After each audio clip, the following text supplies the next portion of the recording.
We have a tough Dallas team coming in on a short week.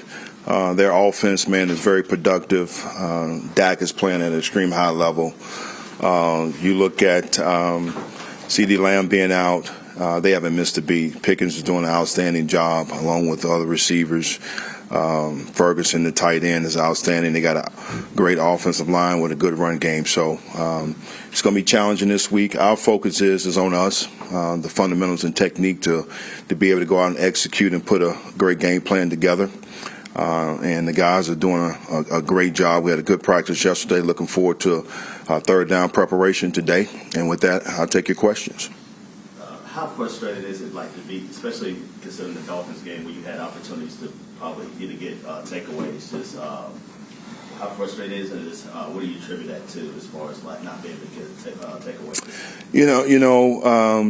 I don't want to say it's frustrating. It's definitely a little disappointing that we was week 4 and we haven't had one yet. The guys are doing a great job in regards to trying to go for the ball. Certain situations, the ball has been on the ground several times. We just got to be able to be there and come up with the opportunities. I think when you look on the back end, opportunity to be able to, whether it's man coverage, zone eyes, or whatnot, we've had our chances at certain times. We just got to finish. Is it positioning when it comes to that too? Because there was another game, Harrison knocked one out, and you guys couldn't get to the ball. Is it where they're positioned, or? I can't really say from a standpoint of positioning, because really within the course of a rep, it really depends on where you are. You're covering your guy, you're running to the ball, etc. We just got to take advantage of those, and that's the only thing I can really say is when the ball is on the ground, man, and we got to come up with it.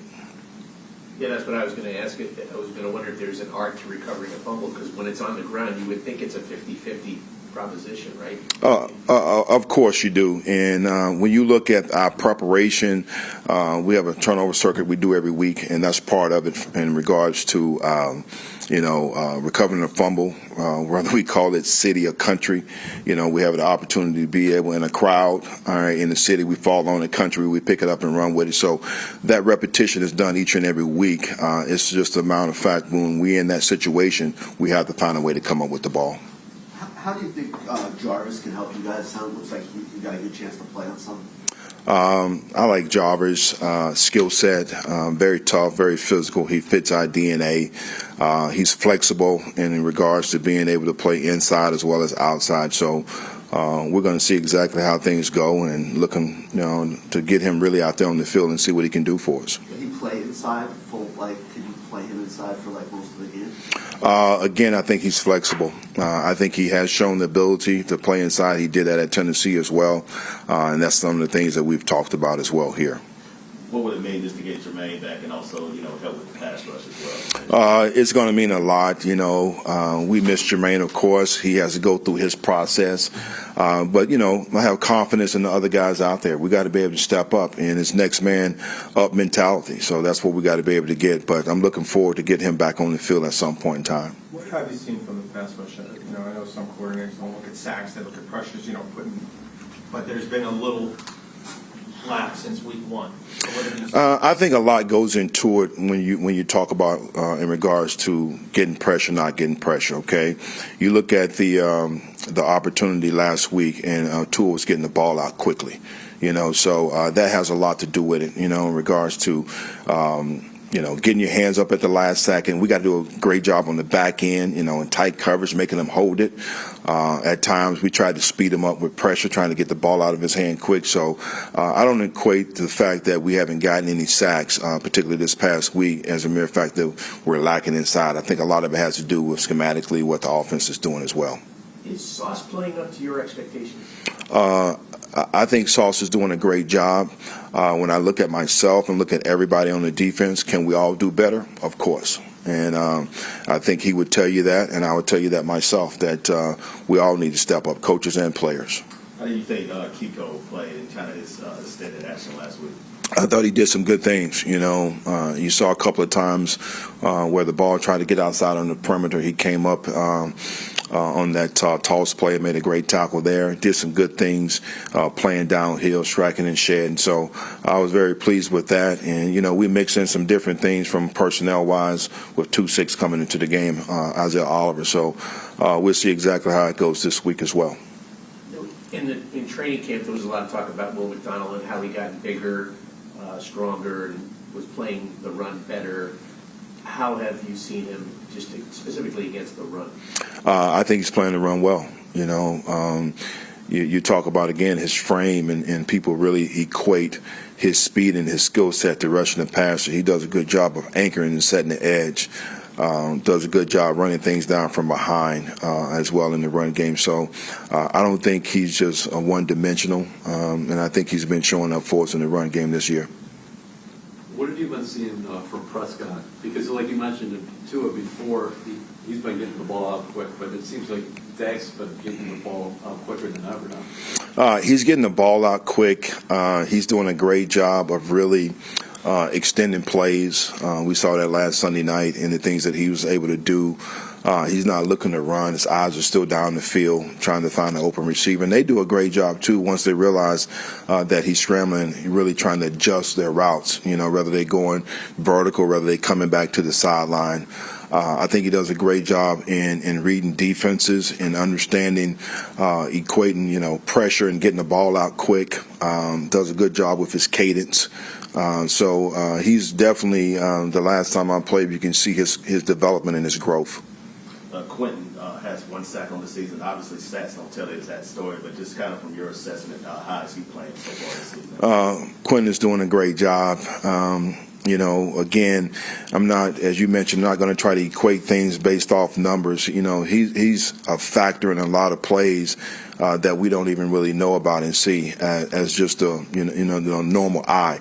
But as coaches, we see that. There's different things to schematically each week that we're trying to do to put our guys in position to make plays, and sometimes it's what we're trying to get done on the back end. I think he has bought into what we're trying to establish as a defense. So I'm very pleased with Quentin. He's our leader. He does a great job in really echoing the message and the things that we got to get done. Coming off a Monday night game, heading into the short week, it puts time at a premium for us. I think guys are absorbing the plan. Coaches are working diligently to get that thing in order. And like I said, the guys are absorbing the plan pretty well so far. Look forward again to a couple more practices. Offensively, doing some good things, and I think showing steady improvement. But one area that's obvious that we do need to continue to correct and get a little bit better at is the turnovers and the penalties. And you take a look inside and you say, what can we do to do that? And I feel right now we've put some things in motion that is going to help remedy that, and we look forward to really seeing that in place this week and going forward. As far as Dallas goes, got some good players over there on that team, and it's going to be a really good challenge for us. So we look forward to that. And with that, any questions? Just the challenge of after losing Braylon Allen, just the challenge of that, and also opportunity for Isaiah Davis too as well. Yeah, and so you still have a deep roster, right? Isaiah's got to bump up, but losing a guy like Braylon, that's tough because you can watch it and he was starting to, you feel like he's hitting his stride. He's making some good reads. He's running hard. He's running physical. And then he goes down, so that is a shot. That hurts a bit, but that's why, again, why we got a guy like Isaiah to bump up into the 2, and we'll go from there, and Braylon will get back as soon as he can, but yeah, he'll be missed. You mentioned the turnovers. How do you fix them? And Braylon's looked like it was a really great punch out. Dive over the plane. Yeah, how do you fix them? I think there's always a continued focus on it, and really we got to put them through some drills in practice. I know.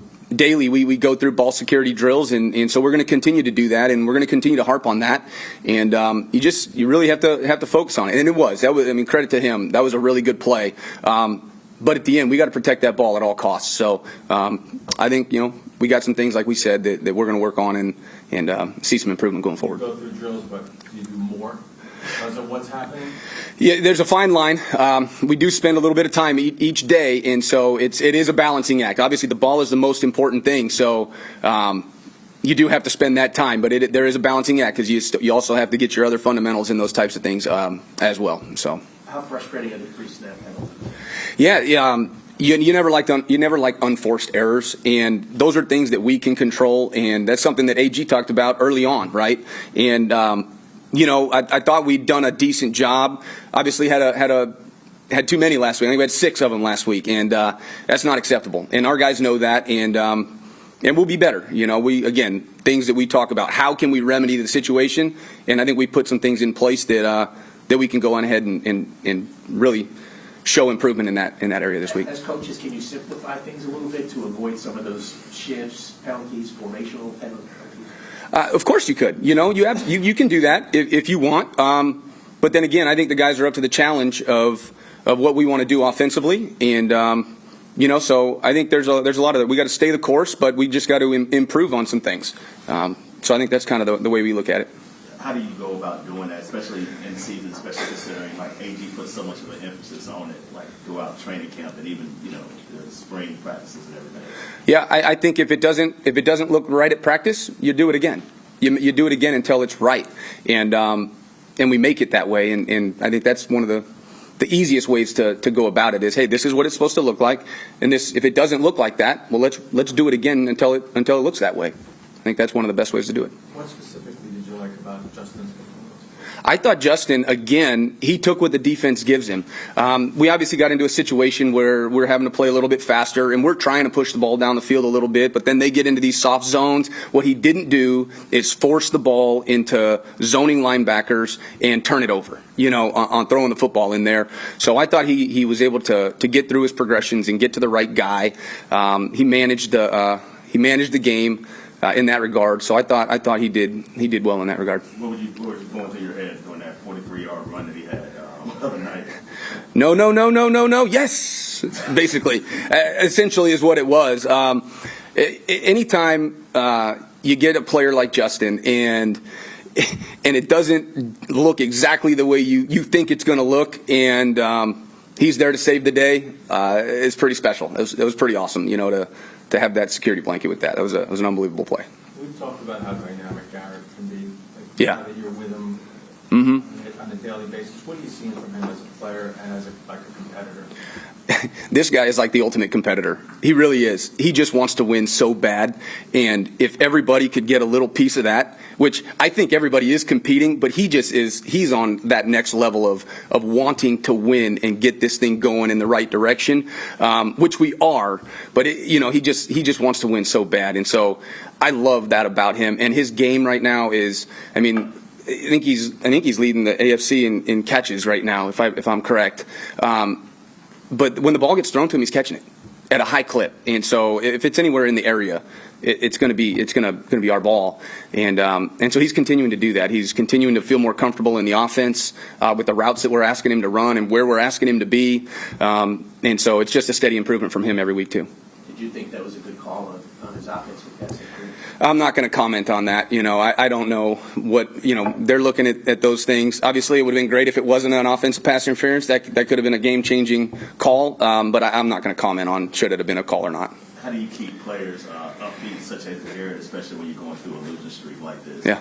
Watch the tape. Watch the tape. There's a lot of good stuff on that tape. There's a lot of good things on that tape from all the different positions. And then we say, just like we've been talking about, we got to eliminate the turnovers. We got to eliminate the penalties. We eliminate that, and we're moving the ball. We're moving the ball, and all of a sudden we got penalties. So we eliminate that, and we're going to be just fine. We're going to be just fine. There's a lot of stuff on the tape that you got to like. What are you seeing from Eberflus in terms of the way he's calling games? Because you guys have a lot of familiarity from the Tennessee North.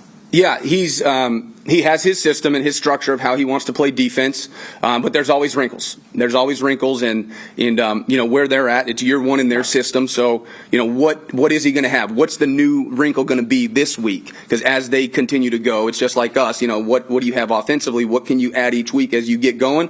He's going to be in the same situation. Like, what else can he add? So what's going to be the unscouted look that we have to adjust to? But I see some aggressiveness. I see their defense flying around.